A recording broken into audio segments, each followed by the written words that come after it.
हिंदू का महापर्व रामनवमी का शुभारंभ होने वाला है और लोग बादल भैया रामनवमी देखते हैं तो सिर्फ 3 दिन देखते हैं। एक दिन मूर्ति बैठा, एक दिन उसके बाद और एक दिन शोभा यात्रा। लेकिन इस 3 दिन के पीछे मुझे लगता है 3 महीने की मेहनत होगी। बहुत मेहनत का काम है ये है कि 10-15 दिनों तक 20 घंटे से समझिए 18 से 20 घंटे हम लोगों को काम करना पड़ता है कम, और तब जा कर के हमारा शहर सजता है, जिसमें सैकड़ों युवाओं का जो है 18-20 घंटे का मेहनत रहता है। 3 बजे सुबह में सोना, आज भी सुबह 3-4 बजे में सोए। हाँ, कितने दिन से ये रूटीन लगभग 10 दिनों से चल रहा है। डर नहीं लगता है कि तबीयत खराब हो जाए? बिगड़ती है तबीयत, तो बिगड़ती ही है, लेकिन अभी बीमार पड़ने का भी समय नहीं है। बीमार पड़ने का भी समय नहीं? समय नहीं। हमको उससे कोई फर्क नहीं पड़ा, और लगातार जो है हम लोग 5-10-20 लोग रहते थे, उतने ही लोग ध्वज लेकर के जहाँ 20 लोग से शुरू किए थे। हाँ, बहुत हो गया 20 लोग। लगता है कि 20,000 लोग इस चीज से जुड़ चुके हैं। आज हजारों लोगों का सहयोग, हम लोगों को सहयोग मिलता है।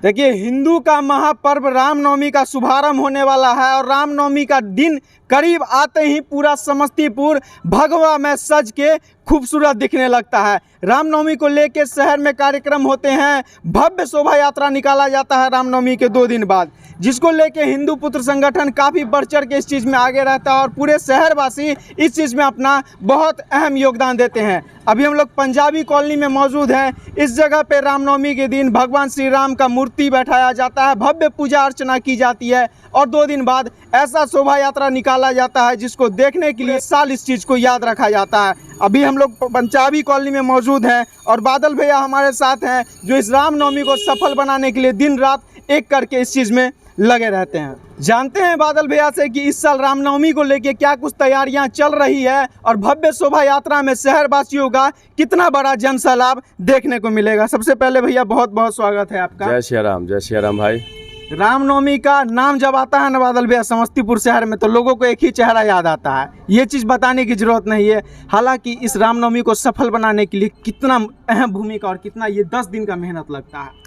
देखिए, लगातार इसमें जो है 1-1.5 महीने का हम लोगों का प्रयास होता है। बाकी तो सालों भर संगठन के माध्यम से या हमारे जो साथी हैं वो विभिन्न माध्यमों से हम लोग इस तरह का प्रयास करते हैं कि भाई जो हिंदू युवा हैं, हमारे जितने भी कार्यकर्ता हैं, जितने भी लोग हैं, उनसे विभिन्न माध्यमों से हम लोग जुड़े रहते हैं। व्हाट्सएप, फेसबुक, सोशल मीडिया के माध्यम से हमारा जुड़ाव सभी लोगों से है। और रामनवमी की शोभा यात्रा की शुरुआत हिंदू पुत्र संगठन ने समस्तीपुर शहर में किया। उसके बाद निरंतर दिन पर दिन हम इस रामनवमी शोभा यात्रा की भव्यता को बढ़ाने में लगे हैं और इसमें ढेर सारे लोगों का योगदान है। अन्य गाँव के हमारे जितने भी हिंदू युवा साथी हैं, उनका बड़ा योगदान है कि उन लोगों के सहयोग से जो है काम बांटकर हम लोग अच्छे से कर पाते हैं और पूरे शहर को सजा पाते हैं। लोग बादल भैया रामनवमी देखते हैं तो सिर्फ 3 दिन देखते हैं। एक दिन मूर्ति बैठा, एक दिन उसके बाद और एक दिन शोभा यात्रा। लेकिन इस 3 दिन के पीछे मुझे लगता है कि इस 3 महीने की मेहनत होगी। बहुत मेहनत का काम है ये, और सामूहिक चूँकि काम है, ये धार्मिक काम है, तो सार्वजनिक रूप से लोगों के बीच में जाना, कार्यक्रम के विषय में बताना, आर्थिक सहयोग मांगना। आर्थिक सहयोग अब मांगना अपने आप में बहुत टफ काम है, बहुत बड़ा काम है, बहुत अपमानित भी होना पड़ता है, बहुत दिक्कत भी होती है। ढेरों सवाल जवाब पूछे जाते हैं, बताने पड़ते हैं, उसमें कहीं कोई दिक्कत नहीं है। फिर भी शहर में जैसे रक्तदान के प्रति जब कभी जागरूकता नहीं थी और लगातार काम करने के बाद अब बहुत दिक्कत नहीं होती है। एक छोटे से आह्वान पर 150 लोग आकर के ब्लड डोनेशन करके चले जाते हैं। उसी तरीके से अब रामनवमी की शोभा यात्रा के लिए भी बहुत कठिनाई तो नहीं होती है, लेकिन ये है कि 10-15 दिनों तक 20 घंटे से समझिए 18 से 20 घंटे हम लोगों को काम करना पड़ता है। कम से कम 15 दिन 10 दिन तो काम करना पड़ता है, और तब जा कर के हमारा शहर सजता है, जिसमें सैकड़ों युवाओं का जो है 18-20 घंटे का मेहनत रहता है। 3 बजे सुबह में सोना, आज भी सुबह 3-4 बजे में सोए। हाँ, कितने दिन से ये रूटीन लगभग 10 दिनों से चल रहा है। डर नहीं लगता है कि तबीयत खराब हो जाए? बिगड़ती है तबीयत, तो बिगड़ती ही है, लेकिन अभी बीमार पड़ने का भी समय नहीं है। बीमार पड़ने का भी समय नहीं? समय नहीं। अब इन चीज़ों को बहुत कम आदमी समझ पाएंगे। हालांकि लोगों को वो भव्य शोभा यात्रा दिखता है, लेकिन उस शोभा यात्रा के पीछे की कितनी बड़ी मेहनत होती है। भैया, कोई भी व्यक्ति विशेष इतना समृद्ध नहीं है जो पूरे शहर को वो सजा पाए और इतना बड़ा आयोजन खुद के दम पे कर पाए। इसमें कितना कठिनाई होता है लोगों का? बहुत कठिनाई होता है। पहले तो शुरुआत में बड़ी कठिनाई होती थी, बाद में जो है जैसे गुदरी में श्री राम सेना हमारी टीम है, अपने सहयोगी हैं हमारा हम सभी एक दूसरे के सहयोगी हैं, उनके माध्यम से बाज़ार की जिम्मेवारी ली जाती है, माल शोभा यात्रा निकालते हैं। तो उनके माध्यम से पूरा बंगाली टोला स्टेशन रोड वगैरह सजाया जाता है।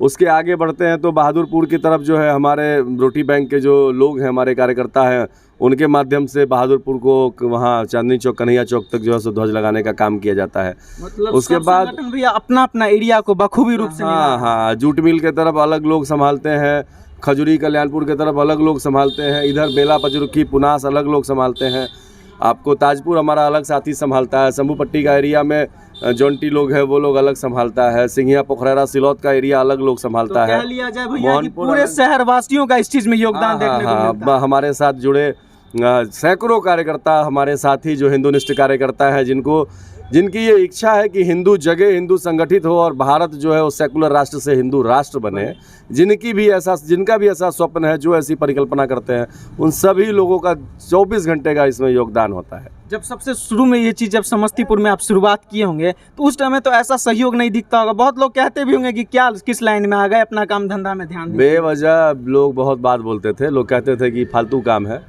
ये सब बेकार, मतलब का चलो हिंदू को बचाना। हाँ, झंडा लगाना, ये तलवार लेकर के निकलना, ये सब फालतू काम है, जानबूझ करके तुम लोग दंगा फैलाना चाहता है, आग लगाना चाहता है, बहुत तरीके की बातें कही जाती थी।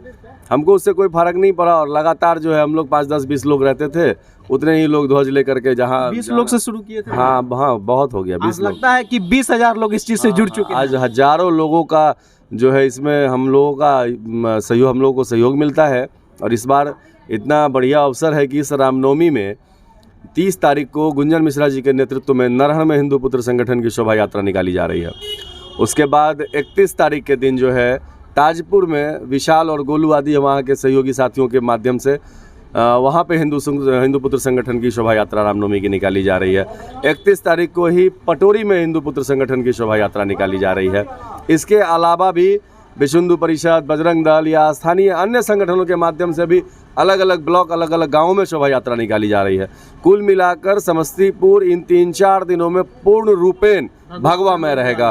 वो मोहद्दी नगर हो, रोसड़ा हो, दल सिंह सराय हो, सराय रंजन हो, मोड़वा हो, इन सभी जगहों पर किसी न किसी संगठन के माध्यम से रामनवमी की शोभा यात्रा निकाली जा रही है। ये अपने आप में बहुत बड़ा बात है, किसी न किसी को तो ध्वज लेकर निकलना ही था। अच्छा, आप जब शुरुआत किए थे भैया तो शहर की इस अलग अलग जगहों पे इस तरह का हर्ष और उल्लास लोगों में देखने को मिला? नहीं मिला था। गांव के तो हमारे साथ जुड़े जो कार्यकर्ता थे उन्हें तो पता था, लेकिन मतलब जो शहर है, जो शोभा यात्रा का रूट मैप है, मार्केट के लोगों को भी नहीं पता था कि इतनी बड़ी कोई रैली निकल सकती है, शोभा यात्रा निकल सकती है। मतलब उसके बाद जो लोगों का फीडबैक आया कि कहीं जाते थे तो लोग गले लगा लेते थे। लोग ये कहते थे कि कैसे हो गया, इतना हिंदू एक साथ कैसे सड़क पर उतर सकता है, एकजुट इसको किया, एकजुट कैसे, मतलब संभव ही नहीं है। लोगों के लिए कल्पना के बाहर था ये चीज़, क्योंकि शहर के लोगों को बहुत जानकारी नहीं, बहुत बैनर पोस्टर या प्रचार वगैरह कुछ नहीं। अब ये चीज़ हर साल बढ़ता जा रहा है। 2 साल कोरोना में पीछे हटने के बाद भी हम लोगों ने शोभा यात्रा बंद कर दी, लेकिन हमने पूजा बंद नहीं किया। पूजा की गई, मूर्ति पूजा की गई, मंदिर के अंदर ही जो है हम लोगों ने चुपचाप पूजा किया। भैया रामनवमी का इस जगह पे का, ये मंदिर पे का क्या कुछ कार्यक्रम है, इसका बारे में एक बार जानकारी। मंदिर पे जो कार्यक्रम होगा, यहाँ पे पूर्व की भांति ही श्री राम जी की प्रतिमा स्थापित कर पूजा की जाएगी। श्री राम जी की प्रतिमा रहती थी, इस बार एक राम दरबार भी है। चूँकि राम जी जो है वो बिना सीता और लक्ष्मण के कुछ नहीं, हनुमान जी के कुछ नहीं है, तो राम दरबार का अपना एक महत्व है। तो हमने एक राम दरबार भी बनवाया है, जिसकी पूजा अर्चना होगी 30 तारीख को, और उसी दिन जो है रात्रि को हम लोगों का हवन होगा। फिर कल होकर के 31 तारीख को जो है ना, हम लोगों का जो है शाम को एक प्रयास है कि भक्ति संगीत की एक संध्या 4-5 घंटे का, हम लोग उसको जागरण नहीं कहेंगे, लेकिन भक्ति संगीत का जो एक लोकल कलाकारों के माध्यम से हम लोग उसका एक कार्यक्रम करेंगे। 6-7 बजे से वो शुरू होकर 10-11 बजे 12 बजे। शोभा यात्रा का भैया क्या टाइमिंग रहेगा? 31 तारीख को फिर सुंदरकांड है, शनिवार को। शोभा यात्रा 2 तारीख को है। 2 तारीख को इसी जगह से, भोलाटाकी चौक से ही, यहाँ से जो है 11, साढ़े 11 बजे शोभा यात्रा के लिए शंखनाद किया जाएगा। और यहाँ से जो है लगभग पूरे जगह के जो साथी यहाँ जुटेंगे, उन सबको एक साथ लेकर जो है 3 रथ पर क्रमशः जो है राम दरबार, शिव पार्वती दरबार और राधा कृष्ण दरबार, ये होगा घोड़ा वाले रथ पे। और बाकी जो है राम जी और राम दरबार जो है वो होगा। उसके अलावा जो है बंगाल से ढोल मंगाया गया है। बंगाल से ढोल मंगाया गया। हर वर्ष हमारे यहाँ ये शोभा होता है इसका। तो बंगाल से ढोल मंगाया गया है, उसका भी अलग एक अपना मज़ा होता है, उस पर लोग नाचते गाते हैं। तो वो उस ढोल के साथ जो है 25-30 की संख्या में वो ढोल होंगे, घोड़ा होगा और भी अन्य झांकियाँ होंगी उसके साथ। हम लोग पारंपरिक हिंदू का जो हथियार रहता हाँ है, हाँ अस्त्र शस्त्र जो तमाम चीजों पारंपरिक के साथ हाँ। इस शोभा यात्रा को सफल बनाया जाएगा। बाकी जितने भी लोग इस वीडियो को देख रहे हैं, इस चीज़ में शामिल होना चाहते हैं, वैसे भी शहर का खूबसूरती उस दिन झलकता है। इस जगह पे आए, 11 बजे से शोभा यात्रा का शुभारंभ किया जाएगा और इस चीज़ को सफल बनाने में अपनी योगदान दें। और बाकी जो लोग शारीरिक के साथ साथ आर्थिक सहयोग या आर्थिक मदद करना चाहते हैं, तो नीचे गूगल पे, फ़ोन पे नंबर चल रहा होगा। अपनी इच्छा अनुसार आप लोग इस चीज़ में सहयोग कर सकते हैं। और निरंतर हर साल ये प्रयास जारी रहेगा और हर साल इस रामनवमी के दिन इसी तरह का भव्य आयोजन किया जाएगा। बाकी आप तमाम लोग इसके बारे में क्या सोचते हैं, कमेंट सेक्शन में अपनी राय जरूर बताइएगा। जय हिंद।